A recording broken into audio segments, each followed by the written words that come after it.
다음 주에 우리가 지난 시간에 본 게 2018학년도 거를 본 거고, 다음 주에는 2019학년도 문제를 풀 겁니다. 그래서 그거를 풀기 전에 제가 여러분들에게 영상을 편집해서 전달할 테니까 그거 꼭 보시고, 누누이 얘기하지만 여러분들에게 이 모의고사는 좀 중요한 시험, 그러니까 당장의 그 성적과 관련되는 건 아니긴 하지만 여러분들이 필요한 순간에 여러분들에게 도움을 줄 수 있는 시험이기 때문에 그 전까지는 최선을 다해서 최대한 여러분들이 잘 볼 수 있게끔 하는 것이 필요합니다. 지금 이 18학년도 모의고사를 보고 이제 아마 등급컷도 검색을 해보셨을 텐데 1학년 때와는 좀 많이 차이가 나죠. 1학년 때는 대체적으로 1컷이 90 초중반에서 형성이 됐는데 지금 3월 모의고사가 어땠어? 지금 80 4점. 네, 4점. 그러니까 80 중반에서 1컷이 결정이 됐다, 형성이 됐단 말이야.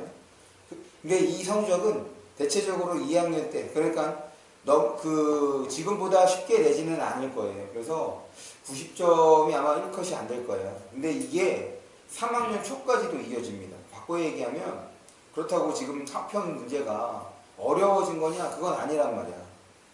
그런데도 불구하고 아이들의 성적이 그렇다는 얘기는 전반적으로 공부를 안 한다는 얘기인 거야. 그러니까 전반적으로 공부를 안 하기 때문에 여러분들이 조금만 신경 써서 공부를 하시면 충분히 이 국어가 여러분들의 장점이 될 수 있는 과목이 될 수 있다는 거야. 그리고 두 번째는 지금 문제를 풀어봄으로써, 그러니까 1컷이 84점이라는 것을 우리가 숫자로 한번 정리를 해볼게. 그러면은 총 몇 점이 날라간 거지? 지금 84점이 1컷이 1등급이었으니까 지금 여기에서는 몇 점이 날아간 거냐면 16점이 날아간 거죠. 그러면 우리 국어의 배점이 2점하고 3점이야. 그럼 몇 문제 정도일까? 8문제가 2점짜리 틀렸어요. 그럼 다 2점짜리였을 때는 6개. 8문제. 아, 미안해요. 네. 8개에서 8개가 맥스. 아, 그렇죠. 네. 8개 틀리면 되는 거예요? 6개에서 8개가 틀려도 1등급이 될 수 있다는 얘기인 거죠. 근데 이제 지금 지난주에 문제를 풀었을 때 느낌이 어땠어? 시간 안에 다 문제를 푸셨습니까? 아니요. 풀지 못했죠. 그러면 여러분들에게는 1차적으로 여러분들이 지금 어떤 그 수준에 올라오기 전까지는 시간 안에 45문항을 푸는 것이 어렵다, 이렇게 생각해 주시면 됩니다. 그러면 앞으로의 전제는 그냥 한 지문을 버린다는 생각으로 접근을 하셔야 돼요. 그래도 1등급이 나올 최소 2등급이 나올 수 있으니까. 최대 1등급인 거고, 한 지문을 다 버려서 한 지문을 다 틀렸어. 대신에 나머지 문제를 다 맞힌다고 하면 1등급이 될 수 있는 거잖아. 왜냐면 한 지문 버려도 6문제밖에 안 돼. 한 지문 날아가는 게. 지금 우리 여기서 가장 긴 지문, 여러분들의 가장 어렵게 느껴졌던 지문이 그 시각과 관련된 이미지 있었잖아. 5문제. 네, 그 5문제밖에 안 되잖아. 그거 다 날려도, 그 6개를 다 날려도, 그게 5개였다고? 6개인가? 아니, 네네네. 그게 괜찮아. 다 날려도 다른 문제는 다 맞췄다고 전제를 하면 1등급이 될 수 있다는 거잖아. 그런데 다른 것도 다 못 맞춘다고 하더라도, 그래, 저기서 2개 틀렸다고 하자. 2개. 2개 틀렸다고 하자. 그래, 3개 틀렸다고 해. 그래, 3개 틀렸다고 해도, 그래, 좋아. 몇 개가 됐든, 그럼 접어야지, 뭐. 그래서 2등급을 만족할 수 있다는 얘기잖아. 다시. 우리가 평상시에 공부를 할 때는 당연히 어려운 문제, 쉬운 문제 다 풀어야죠. 그래서 문제와 그 다음에 지문의 유형에 대해서 여러분들이 익히셔야 됩니다. 그런데 모의고사를 볼 때만큼은 여러분들 수준에서 여러분들이 할 수 있는 것만큼 하는 것이 필요하다는 거예요. 자꾸 그렇게 접근을 해야 여러분들이 이제 실력이 좋아졌어. 예를 들어서 우리 이제 딱 시험지를 받아서 난 이제 가장 긴 독서 지문을 버릴 거야 라고 생각을 했는데 여러분들의 실력이 이제 올랐던 거야. 근데 그건 여러분들의 실력이 올랐다는 것은 알 수는 없잖아. 그냥 평상시에 문제 풀었더니 잘 맞춰. 그렇다고 해서 모의고사에서 좋은 결과가 나오는 건 아니잖아. 왜냐? 모의고사와 평상시 연습의 가장 큰 차이는 뭐겠어? 환경. 환경? 그래. 가장 큰 차이는 시간입니다. 시간 안에 문제를 풀려고 하는 것인지 아니면 시간하고 무관하게 내가 열심히 문제를 풀려고 하는 것인지 이게 가장 큰 차이란 말이야. 평상시에 한 질문씩 풀 때는 잘 맞춰. 그런데 합쳐놓으면 잘 안 된다고. 딴 이유가 없어. 시간입니다, 시간. 그러니까 내가 평상시에 해왔던 대로 해왔더라도 내가 실력이 올랐는지 그렇지 않은지에 대해서는 정확하게 판단이 안 되는 거지. 그래서 모의고사 판단을 하는데 예를 들어서 지금 2학년 동안은 계속 제가 한 지문을 버리고서 문제를 풀었단 말이야. 그래서 3학년이 딱 됐어.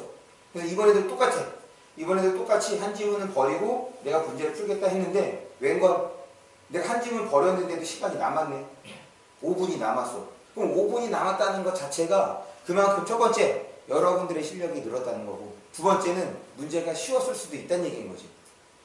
그럼 그 나머지 5분 동안 뭐 할 거야? 오랜말 마킹.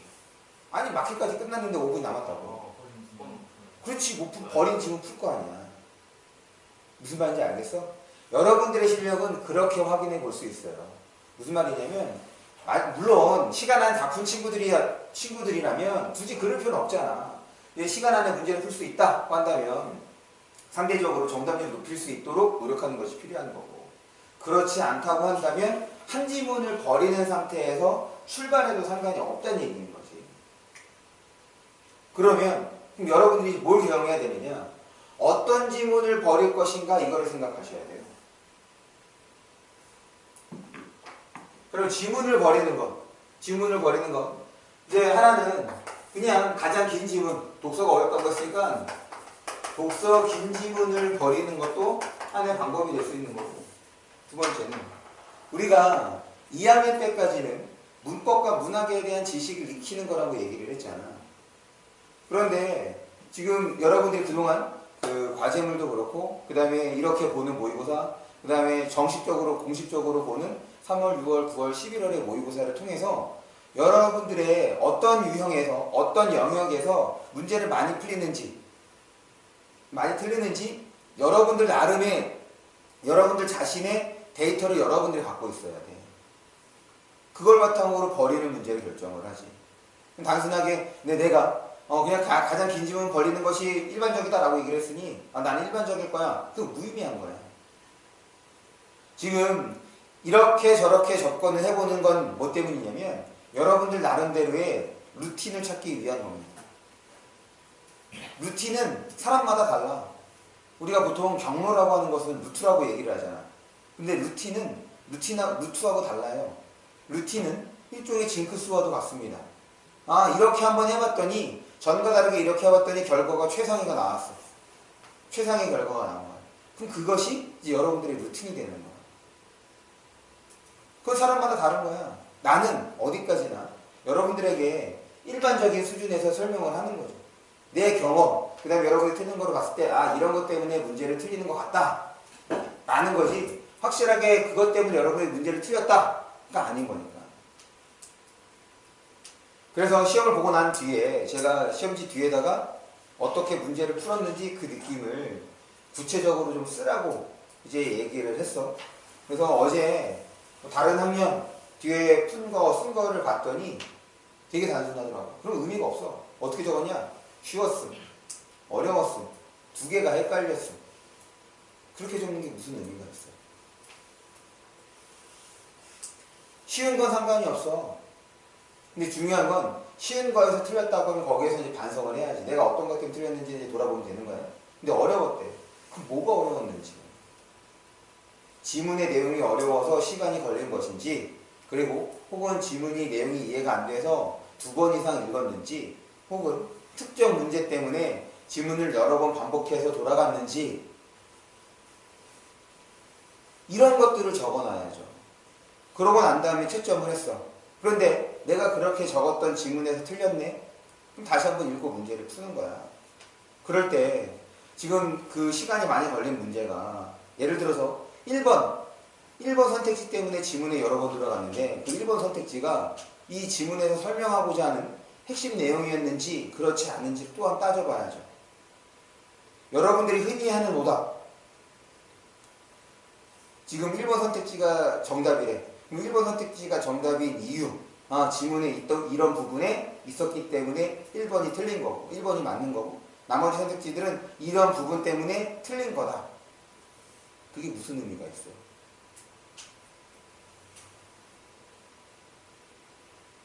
생각해봐. 그게 너희들이 문제를 풀 때 직접적으로 도움이 될 수 있는 것인지 따져보라고. 그건 어디까지나 사후적인 문제야. 그걸로 알 수 있는 거 하나밖에 없어. 아, 지문 안에 답의 근거들이 다 있었던 거구나. 그거 하나밖에 없어. 중요한 건 그 지문 안에 있는 근거들을 여러분들 스스로가 찾을 수 있었느냐 없었느냐의 문제인 거지. 아까 얘기했잖아. 한 지문씩 풀 때는 접힌다니까? 그런데 합쳐놓으니까 잘 안 돼. 왜? 시간 때문에. 두 번째는 집중력이야. 한 지문씩은 집중력이 유지가 되는데 합쳐놓으니까 집중력이 중간에 풀려. 그러니까 또 그게 제대로 읽히지 않는 거지. 그런데 백날 그렇게 오답을 해봤자 무슨 의미가 있냐고. 여러분들이 문제를 푸는 건데. 풀고 난 다음에 아 내가 어떤 느낌이었는지 어떤 생각으로 문제를 풀었는지가 여러분들의 것이야. 그거는 그 어떤 좋은 문제집에서도 해주지 않습니다. 그런 데이터가 쌓여야 돼. 그러니까 이번 2018학년 문제를 통해서 아 내가 가장 큰 문제였던 지문이 이거였는데 내 느낌은 이랬어. 선생님이 수업을 할 때 나 이렇게 접근하고 이거는 물론 어려운 거니까 나중에 풀어야 된다. 하지만 내가 다시 한번 풀어보니 아 난 충분히 해결할 수 있었던 거였어. 그래서 써놓은 걸 보니까 아 내가 그 순간에 이게 잘 안 됐던 거구나. 이게 지금 복습하는 거 아니야? 이게 지금 여러분들에게 필요한 오답이야. 왜? 국어는 문제 푸는 과정이 없어. 여러분들 머릿속에 있지. 그런데 풀고 나면 하루 이틀이 지나면 그 풀이 과정이 여러분들 머릿속에서 사라집니다. 그러니까 무한반복이야. 그러니까 어때? 난 분명 국어 공부를 하는 것 같은데 성적이 안 늘어. 해도 안 되나 보다. 반대로 그래서 공부를 안 했더니 성적이 또 떨어지지도 않아.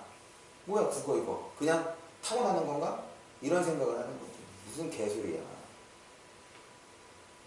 생각해봐. 그동안 너희들이 공부한 방법이 내가 정말 수업 중에 그렇게 얘기했던 방법에 부합하는지 그냥 그동안 해왔던 방법대로 한 것인지 아니면 내가 시키는 대로 아 이렇게 하기로 했던 거 그거를 단 하나라도 지킨 게 있었는지.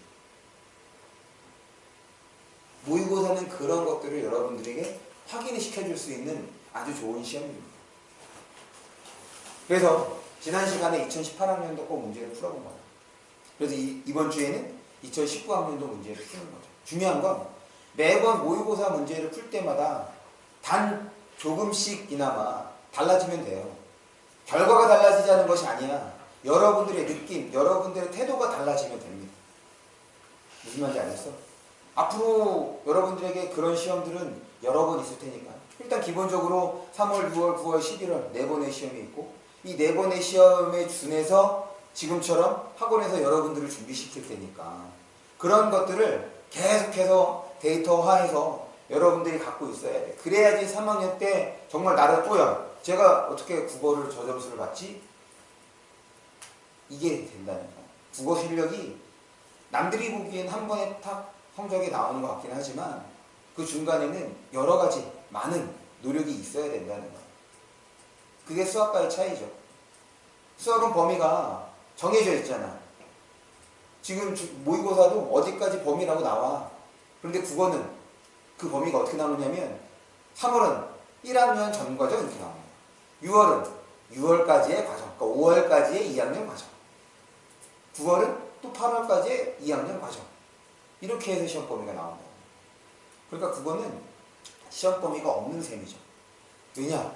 1학년 때 배우는 거랑 2학년 때 배우는 거랑 다르냐? 안 다르지.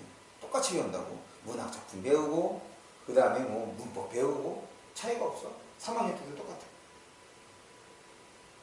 그러니까 자신의 실력이 느는지 아는지 늘지 않는지 정확하게 판단이 안 되는 거예요. 점수로 귀결이 안 되니까.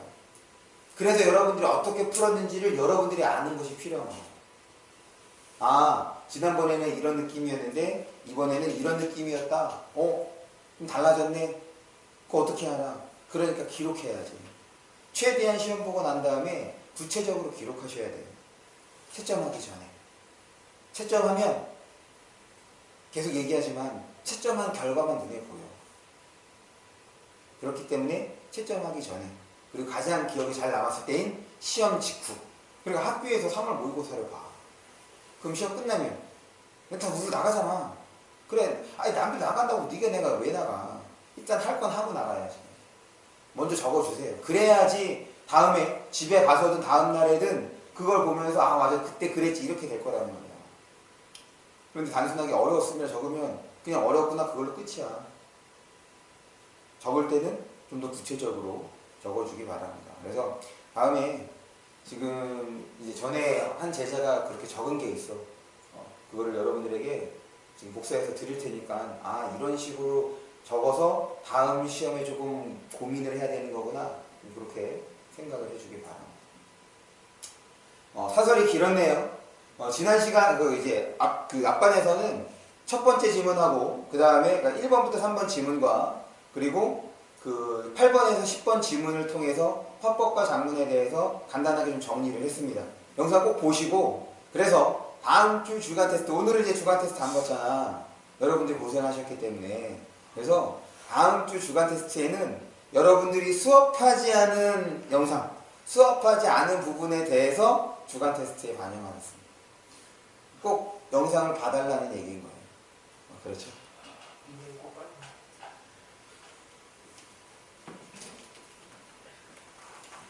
그러면 범위가 모의고사밖에 없어요. 그럴 리가요. 주간 과제문도 나갈 텐데.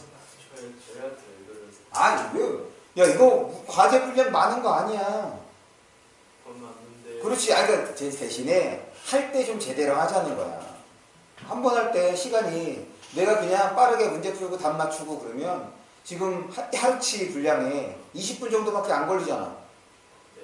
그래. 근데 30분이 걸려도 좋고 40분이 걸려도 좋으니 한 번 할 때 제대로 해두면 주간 테스트 그렇게 신경 안 써도 된다니까? 난 그러길 바라는 거야. 눈에 보이죠? 결과로 나 알 수 있잖아. 내가 지난주 어떻게 공부를 했는지. 맞지, 민혁아? 예. 그래. 알 수 있다고. 이거 분명한 거니까. 그러니까 할 때 제대로, 한 번만 제대로 해주시면 돼요. 그건 전 그걸로 만족합니다. 그런데 이제 여러분들이 안 볼 가능성이, 그러니까 이 영상을, 약간 지금 이 영상을 보고 있는 친구도 물론 있겠지만 그 친구들한테도 똑같이 얘기를 했어요. 너네가 수업하지 않은, 그러니까 영상으로 봐야 될 것들에 대해서는 테스트에 반영을 하겠다. 그래야지 영상을 보죠. 에이. 그런가요? 안 그래도 보셨어요. 다음 주 결과를 보고 추후에 반영하겠습니다. 그러면 우리는 어떤 지문을 볼 거냐? 4번에서 7번 지문을 볼게요.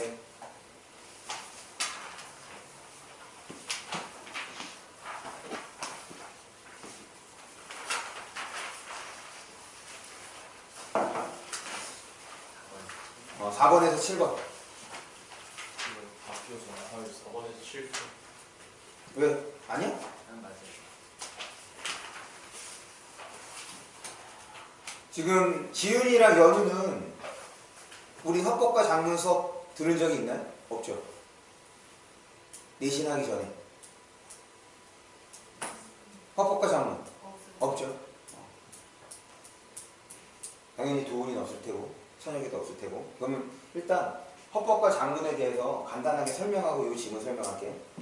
그러니까 모의고사를 지금 풀풀이를 하는 이유가 이 모의고사에는 다양한 영역의 문제가 들어있기 때문에 그와 관련해서 여러분들이 접근해야 되는 것, 어떻게 공부할지 연습할지를 지금 한번 확인하는, 지금 사실 여기에서 이 내용을 기억할 만한 친구들은 3명밖에 없어요. 한 명 적어야 되나? 준혁이. 어? 준혁이. 준혁이, 채빈이. 재민이. 진짜 적어야 돼. 지난주와 같은 상태라면 이거 펴야 돼. 네. 맞죠? 보고서 채점하고 깜짝 놀랐다. 왜요? 어쨌든 아니 준혁이 자신을 알아. 준혁이 자신을 아, 알아. 미안해. 와. 저는 놀랐어요. 놀라셨죠? 네, 저도 놀랐습니다. 네. 나중에 집에 가면서 얘기해줘. 한 자리야. 아이, 그 정도는 아니야. 야, 48분인데 한 자리면 어떻게 해? 다 찍어도 한 자리쯤 아니야. 그러면 내가 그만둬야 되는 거야. 맞으니까. 민혁이가 한 자리 점수가 나오면 내가 그만둬야 돼. 아니야, 몰라도 돼. 그냥 어쨌든 이제 야. 충격의 도가니야. 그거다. 다시 알았어. 그래서 간단하게 헌법과 장문을 좀 설명을 하고 그 다음에 좀 얘기를 할게요. 일단 이 헌법과 장문을 제가 설명하려는 이유가 독서 때문이야. 왜냐면 독서와 화작의 차이를 생각을 해보자.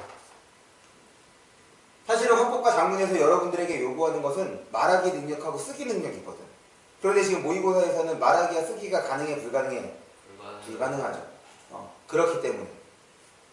그래서 독서와 똑같은 형태로 문제를 보는 거야. 즉, 읽고 문제를 풀게 되는 거지. 그러면 독서에서 요구하는 건 뭐냐면 내용 이해죠. 지금 주어진 지문을 제대로 이해했는가를 물어보는 거야. 그래서 독서는 지금 뭐 스케일로 접근 필요 없어. 지문을 제대로 파악했다고 한다면 내용, 그 문제는 따라오는 겁니다. 다만 문제를 풀 때 요령에 맞춰서 이때는 이렇게 접근하고 저렇게 주면 조금 더 빠르게 정확하게 문제를 풀 수 있다 뿐이지, 기본적으로 지문을 제대로 소화하시면 내용은 따라온다는 거. 그러니까 문제는 따라온다는 거. 그럼 똑같은 방식이기 때문에 당연히 헌법과 장문에서도 내용 이해는 기본이야. 그런데 만약에 이 화작의 지문을 독서처럼 어렵게 구성하면 그냥 이거 똑같은 문제잖아. 굳이 헌법과 장문을 나눌 필요가 없는 거지. 그러니까 기본적으로 내용은 독서의 난이도의 한 절반 정도밖에 안 됩니다. 그러니까 내용이 어려워서 여러분들이 틀리지 않아. 그러면 헌법과 장문에서는 무엇을 요구하느냐? 지금 말하기와 쓰기라고 얘기를 했어. 왜 말하고 왜 글을 쓰죠? 왜 말하고 왜 글을 쓰죠? 그렇지, 내 생각을 전달해. 내 생각을 전달하기 위해서 글을 쓰고 말을 하는 거란 말이야. 그런데 내가 얘기를 했는데 상대가 제대로 이해 못했어. 혹은 오해했어. 그러면 말하기가 글쓰기가 실패하는 거. 그렇지. 그렇기 때문에 어떻게 하면 잘 전달할 수 있느냐야. 즉, 효과적 전달에 대해서 물어볼 수밖에 없는 거죠. 잘 전달할 수 있느냐. 요 효과적 전달이 뭐로 나타나? 쉽게 표현 방법으로 나타나게 되는 거죠. 적절한 표현 방법을 써서 내용을 전달하고 있는지가 되는 거예요. 여기에 구성 방식, 그리고 전개 방식, 설명 방법,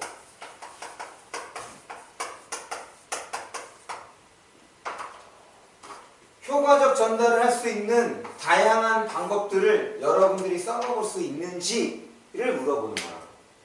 그러니까 헌법하고 장문을 풀 때는 기본적으로 이게 돼야 돼. 왜냐면 지금 1번 문제 한번 볼게요. 1번 문제. 1번 문제를 보시면 거기 선택지를 봐봐. 선택지에 지문과 관련된 내용이 들어있어, 안 들어있어? 들어있어, 안 들어있어? 안 들어있지. 표현 효과와 관련해서, 표현 방법과 관련해서 그것이 드러내줄 수 있는 표가들로 선택지들이 구성했단 말이야. 이게 처음에 나왔던 헌법과 장문이야. 그러니까 요것만 파악하면 충분히 문제를 해결할 수 있었다고. 그래서 지문이 길어지기 전에, 국어 문제가 어려워지기 전에 1번부터 15번까지가 몇 분이었냐? 15분에서 20분입니다. 20분을 기준으로 하되 능수능란하게 문제를 풀 수 있다면 15분에도 1번부터 15번까지는 해결할 수 있었어. 왜? 이런 식으로 문제가 출제가 되었으니까. 그런데 지금은 안 그렇죠. 지금은 권장 시간이 20분에서 22분이에요. 그럼 왜 그런 거냐? 첫 번째 이유는 전에는 단순하게 이것만 선택지로 냈는데 여기에다가 이제는 이것까지 물어보는 거야. 그게 보여주는 문제가 어떤 거냐면,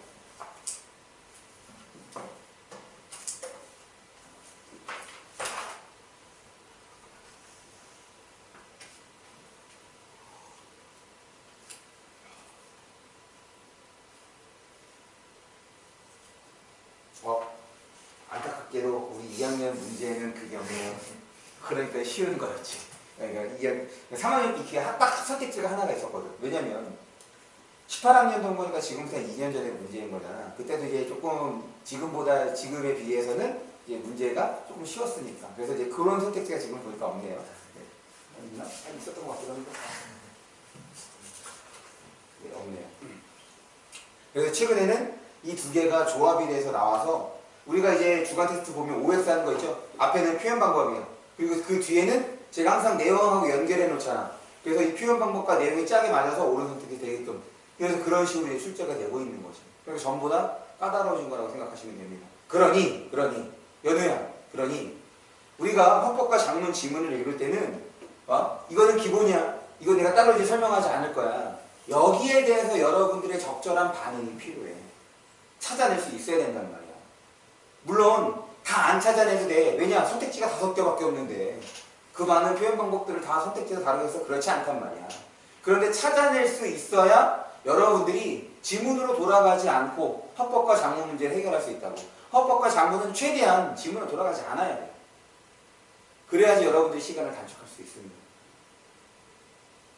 그런데 이제 시중에서 우리가 공부하는 거, 여러분들이 공부하는 거 보면 주로 뭐에 많이 집중하니? 뭐에 집중해? 독서나 문학이나 문법 이렇게 3가지에 집중하는 거야. 왜? 딱 보기에는 그게 어려워 보이거든. 그런데 전체적으로 시간을 생각을 해보는 거야.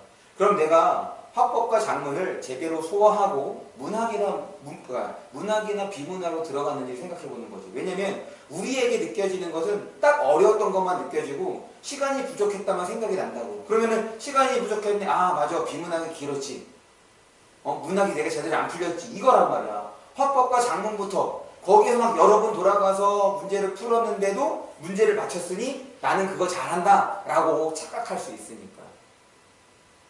그래서 제가 권장 시간도 말씀드린 거예요. 제가 문제를 풀어보니까 지금 문법 빼고 여러분 아직 저만큼의 문법 지식이 쌓이지 않았을 테니까, 그래서 제가 10번까지 문제를 풀어보니까 11분 22초가 걸리더라고요. 그러면 여러분들 수준에서는 한 13분 정도면 괜찮겠죠? 그리고 저는 문법을 4분 17초에 풀었는데 나는 이제 문법 지식이 있으니까 보기 같은 거 거의 안 읽는단 말이야. 그냥 선택지 보고 내 문법 지식을 동원해서 이제 문제를 푸는 거니까. 근데 여러분들 그게 당연히 안 될 테니 여기에도 7분을 드리면 결국 지금 이 정도의 난이도라고 한다면 15번까지 한 20분 정도. 그런데 조금 부족해도 상관이 없어. 어차피 우리는 시간이 부족하잖아. 중요한 건 20분에서 22분에 15분까지 문제를 풀었을 때 문법에서 하나 정도의 틀린 것 말고는 틀린 게 없어야 돼. 그래야지 2등급을 생각해 볼 수 있는 거야. 여기에서 2개 틀리잖아. 무슨 2등급이야.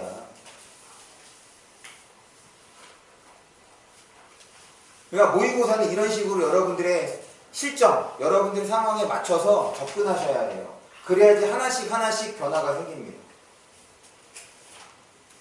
그렇죠? 그래서 이거를 연습할 수 있는 가장 좋은 교재가 뭐냐면 EBS 수능 특강입니다. EBS 수능 특강에서 여러분 사세요.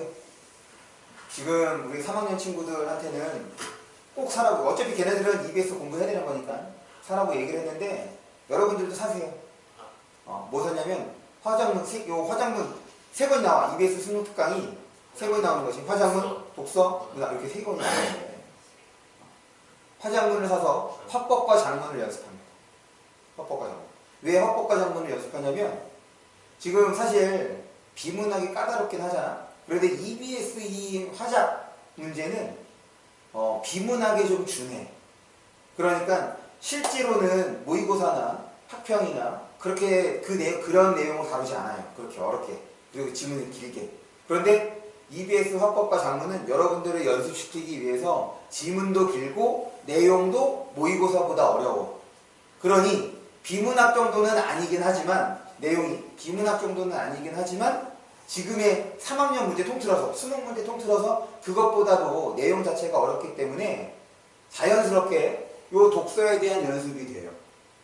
그러니까 지금 여러분들이 독해가 비문학이 조금 어렵다, 독서가 조금 어렵게 느껴진다, 지금 시중에 있는 문제집이 좀 어렵다 이렇게 느껴진다면 그래 3등급 이하는 됐죠?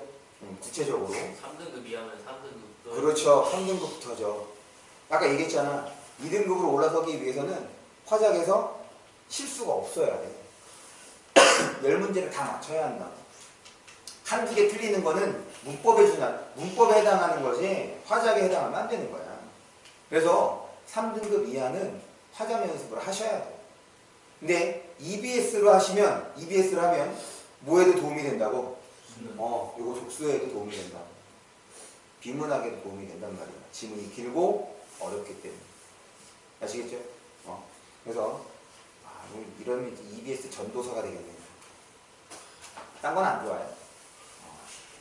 네, EBS는 딱 화작문만 보시면 됩니다.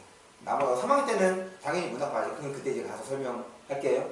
그렇게 해서 화법과 작문을 준비해 주시면 독서에 대해서도 좋은 효과를 볼 수 있을 거야. 그죠? 그러면 이제 지금 지문에 대해서 설명을 하겠습니다.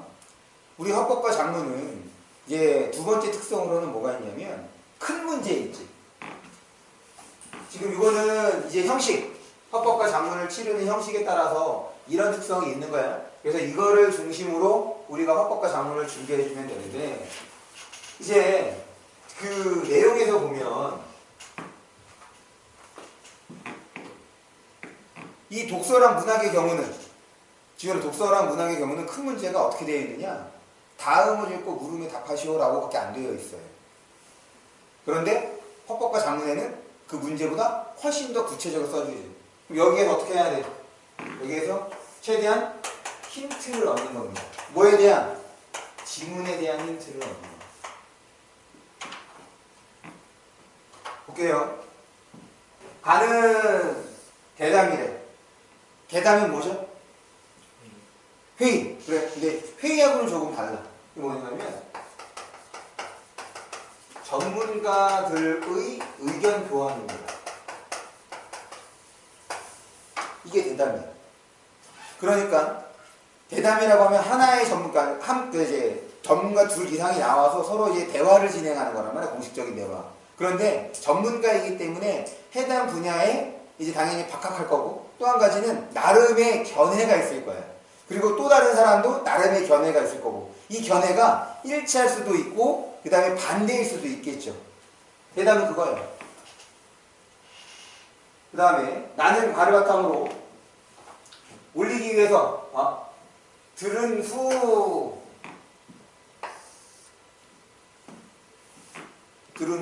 그러면 당연히 가에 나오는 내용이 나의 반영이 되겠죠. 그런데 반영이 된다는 얘기는 그대로 들어간다는 거야? 그렇지. 변형이 가능하다는 거야. 반영된 내용도 있고 빠진 내용도 있고 추가된 내용도 있을 거라. 그러니까 나 지문을 읽을 때는 그렇게 접근을 해야 돼.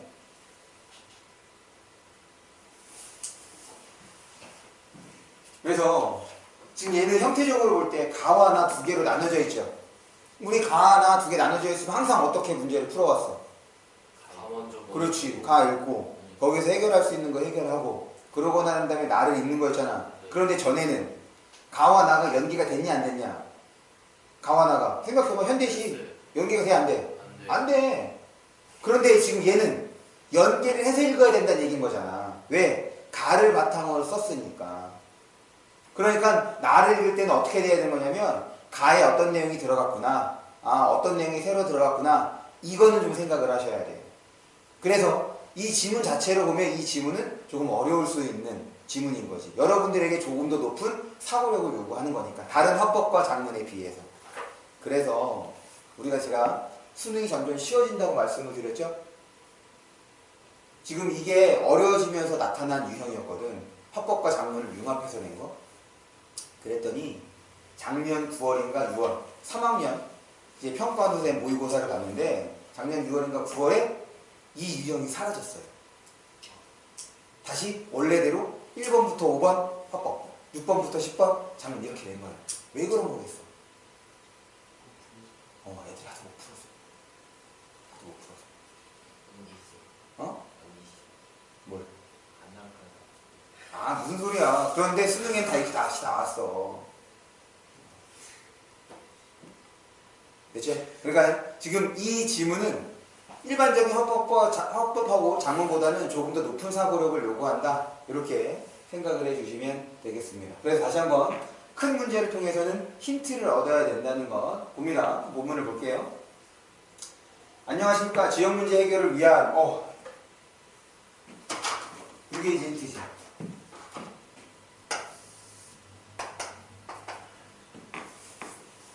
다시 우리가 국어는 문제에 지문에 답이 있다고 하는 이유가 거기에 정말 다양한 힌트들이 있어. 그걸 여러분들이 찾아서 그거와 관련된 지식을 활성화해야 돼.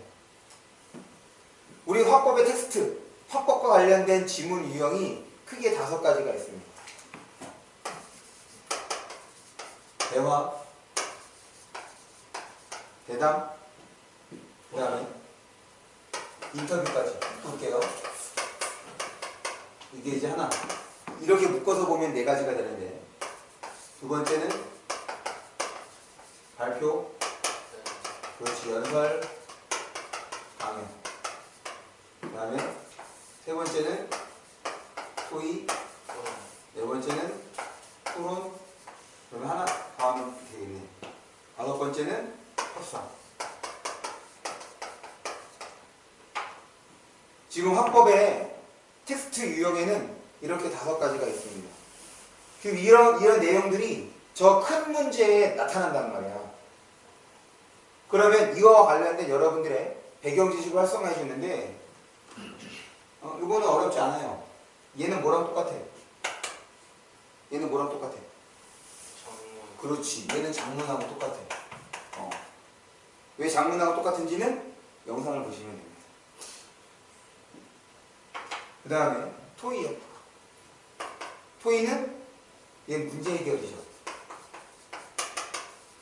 그런데 문제 해결은 일단 뭐부터야? 문제 해결은 문제 원인부터 해결해야지. 원인 분석. 그 다음에 해결이잖아. 그런데 고등학교 수준에서의 해결은 어떻게 제시해? 고등학교 수준에서의 해결은 원인 분석했잖아. 이것 때문에 문제가 일어난 거래. 원인은 없어요. 그렇지. 원인 분석을 했으니 해결책은 간단해. 원인 제거야. 이게 해결책입니다. 근데 이 원인을 분석할 때 여기에서 입장 차이가 발생해요. 그 다음 토론. 토론은 찬반 설득이죠. 이미 주장은 뻔해. 열심히 공부하자. 공부하지 말자. 이건 아니네. 그래서 토론 지문을 볼 때는 어디에 좀 더 주목해야 돼요? 그렇지. 얘는 근거가 중요한 거야. 그 다음에 협상에서는 양보인 거죠. 그걸 어떻게 할 수 있어? 제안. 제안에 대한 반응으로 우리가 알 수 있는 거잖아. 큰 문제를 통해서 이와 같은 내용을 여러분들이 활성화해야 돼. 그래야지 지문을 빠르고 정확하게 도판할 수 있는 거라. 그래야지 지문 돌아가지 않고 문제를 해결할 수 있지. 그걸 알려주는 것이 큰 문제. 내가 왜 이 설명을 했느냐? 지금 이 대담은 지역 문제 해결을 하기 위한 거래. 그 뭐에 가까운 거야? 토의. 토의에 가까운 거야. 그러면 여기에 등장하는 그 전문가들이 원인 분석을 어떻게 하고 그에 따라서 해결책을 어떻게 제시하는지, 그게 여기서 이제 중요한 거죠. 그런데 이제 2학년 지문이어서 상대적으로 3학년 지문보다는 조금 쉬웠던 것 같더라고. 왜냐면 이점 차이가 크게 벗어나지 않아. 봅니다. 그냥 따로따로 있었던 거지. 위안기획대담 안녕 우리 동네입니다. 우리의 오늘의 화제는 도로소 문제와 대책으로 이에 대해 전문가들의 의견을 들어보겠습니다. 환경공학과 박땡땡 교수님과 그 다음에 교수님을 모셨습니다. 최근 도로소음이 문제가 되는 이유는 무엇인가요? 원인 관련돼서 나올 가능성이 높겠네요. 넘어갑니다.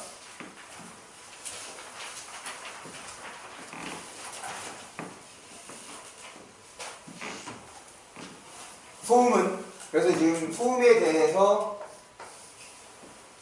얘기를 해주고 있어. 소음은 수질오염이나 대기오염과 달리, 그러면 지금 소음의 특성을 제시하기 위해서 어떤 방식으로 활용하는 거야?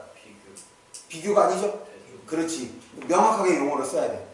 우리가 이제 일상적으로 쓸 때 비교하면 그냥 차이점을 드러낼 때도 비교라고 하잖아. 그런데 국어에서의 비교는 지연아.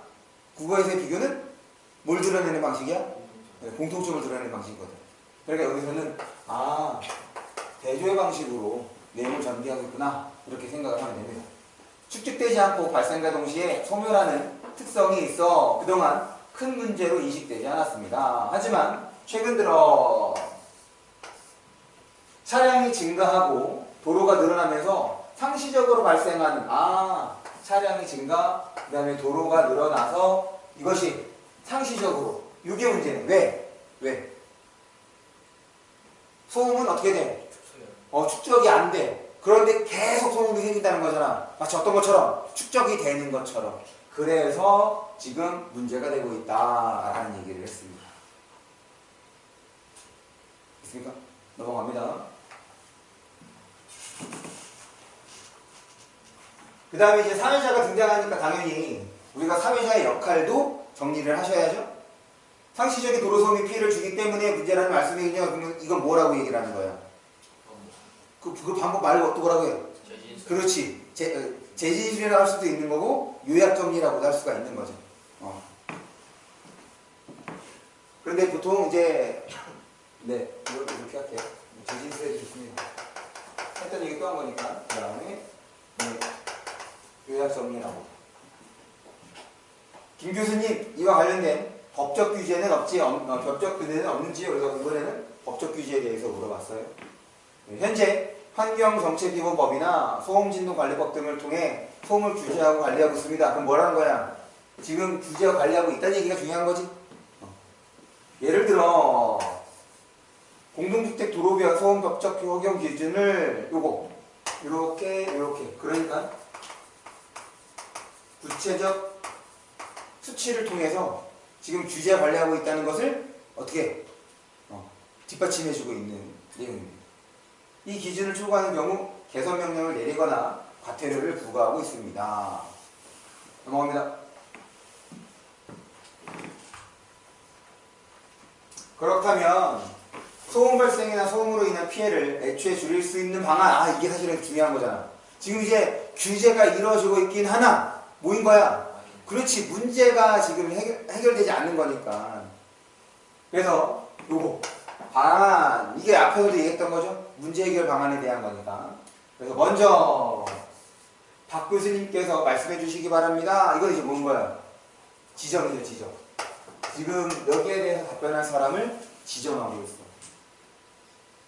박 교수, 현재 주로 사용되고 있는 도로소음 저감 기술에는 방음벽, 방음터널들이 있는데, 이게 먼저 현재 사용하고 있는 소음 저감 기술을 설명하고 있습니다. 이 방법들은 도로에서 도로 주변으로 퍼지는 소리를 물리적으로 차단하는 기술이라고 할 수 있습니다. 물리적으로 차단.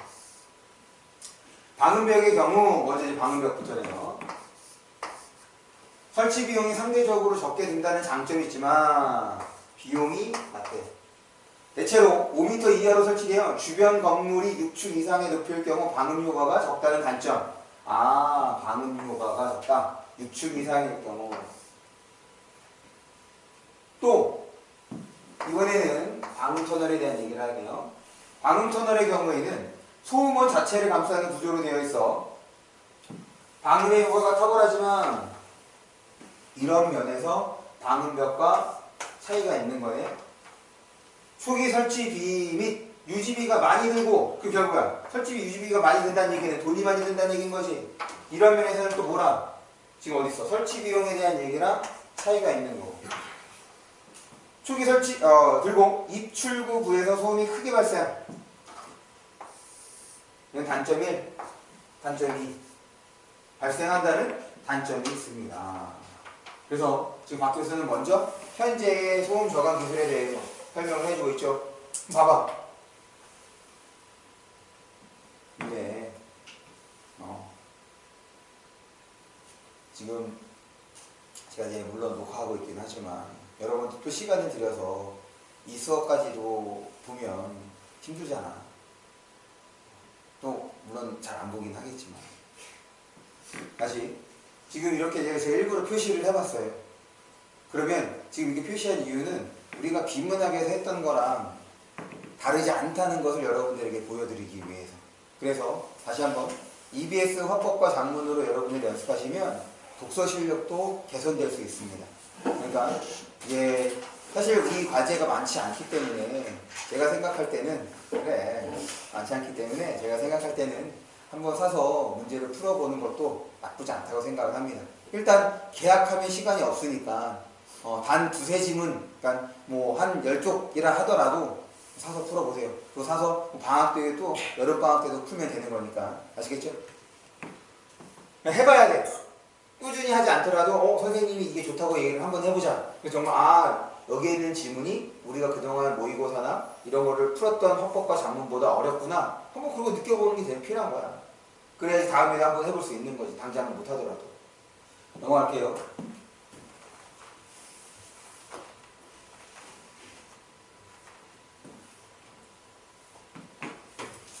그런 단점을 보완할 수 있는 새로운 기술은 없는지요? 비교적 최근에 개발된 저소음 포장 공법. 저소음 포장 공법이 있습니다. 일반적으로 도로 소음의 90%는 차량 타이어 홈에 들어간, 여기도 마찬가지죠? 구체적 수치를 통해서 드러내주고 있어요. 차량 타이어 홈에 들어간 압축 공기가 도로와 마찰하는 과정에서 발생하는데, 지금 이거 발생하는 과정, 발생 과정에 대한 얘기죠.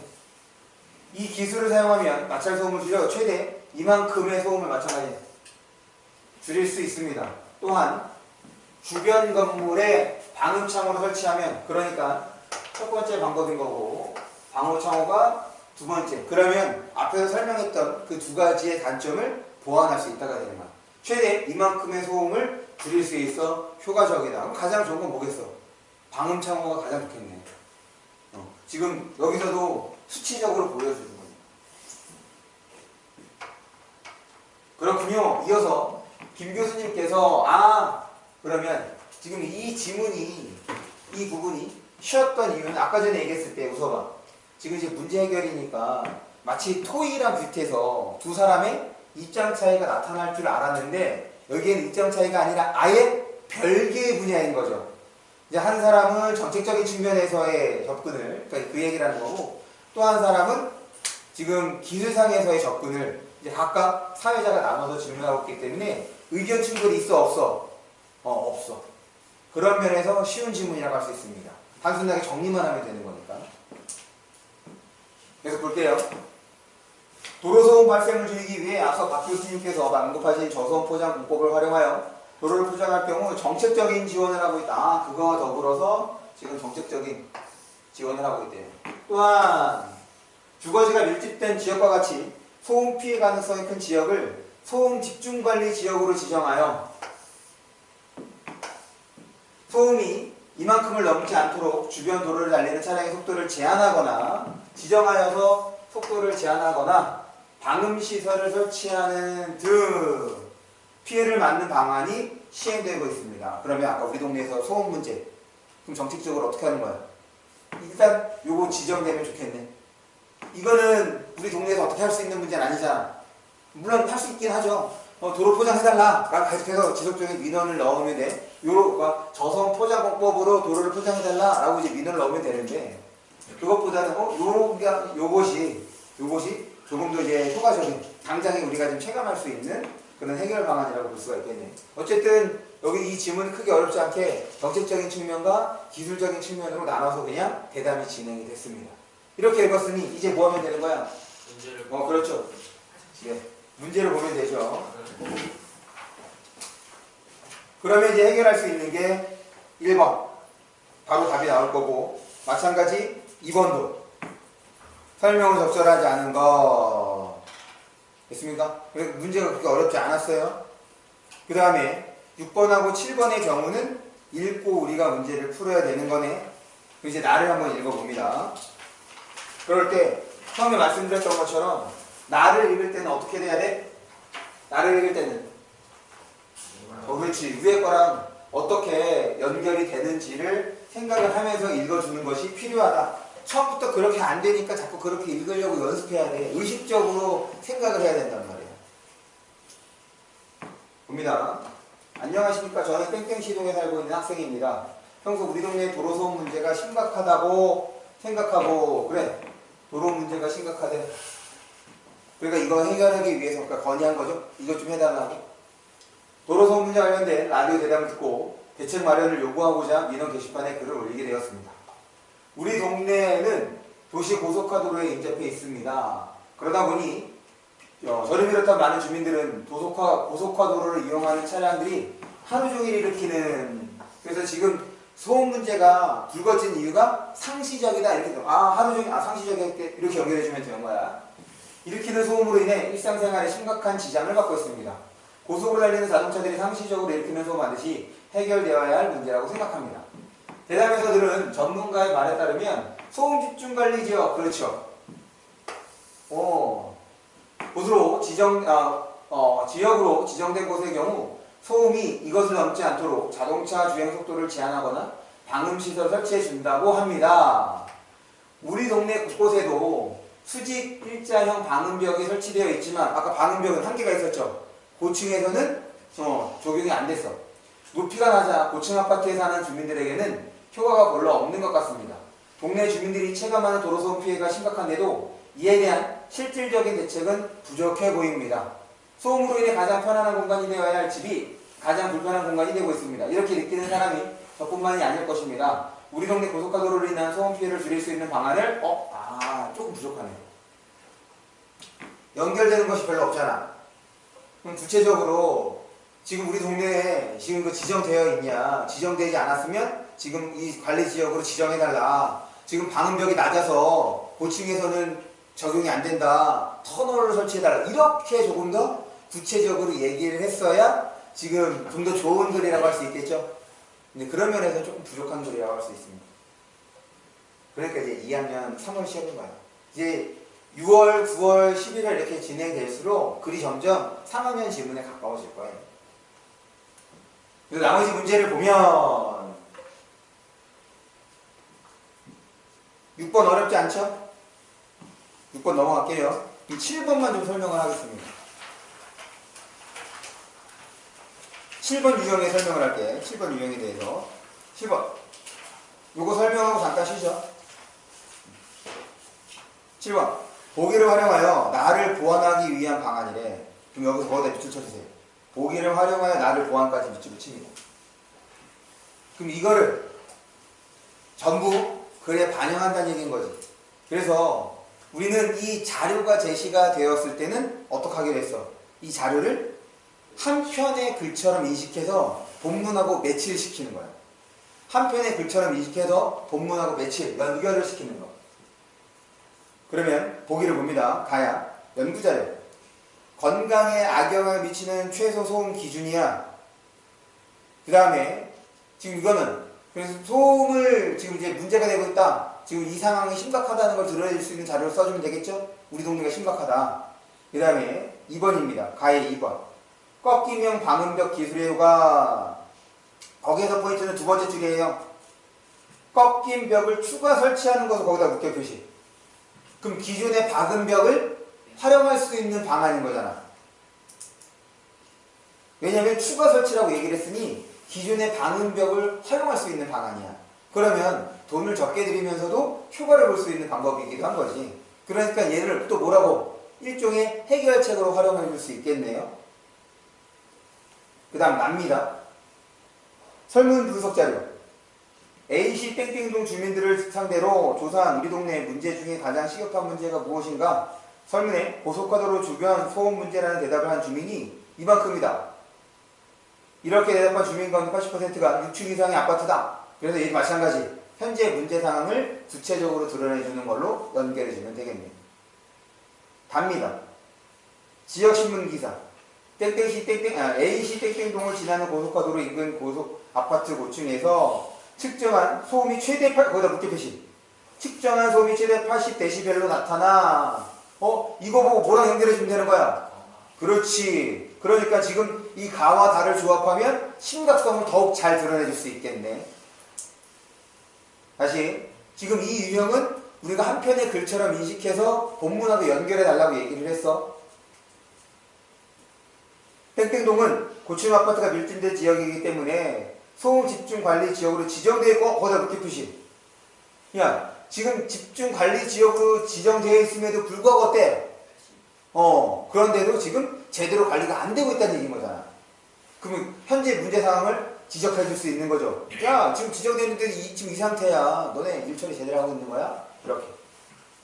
그에 따라 최고 속도가 제한되어 있다. 그럼에도 불구하고 사람들이 제한 속도를 초과해 달리는 것이 그럼 뭐 하면 돼? 제재. 그렇지. 쉽게 제재할 수 있는 방법이 뭐가 있을까요? 카메라를. 그렇지. 왜냐면 가태료는 같은 얘기를 했지. 감시 카메라 뭐야? 과속 카메라.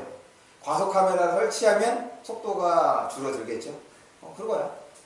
그러니까 지금 이거를 바탕으로 구체적으로 건의할 수 있는 거죠. 아까 내가 그 질문 뭐라고 얘기했어? 야, 너무 구체성이 떨어지는 거 아니냐? 지금 이거를 활용하면 구체적으로 건의할 수 있겠지.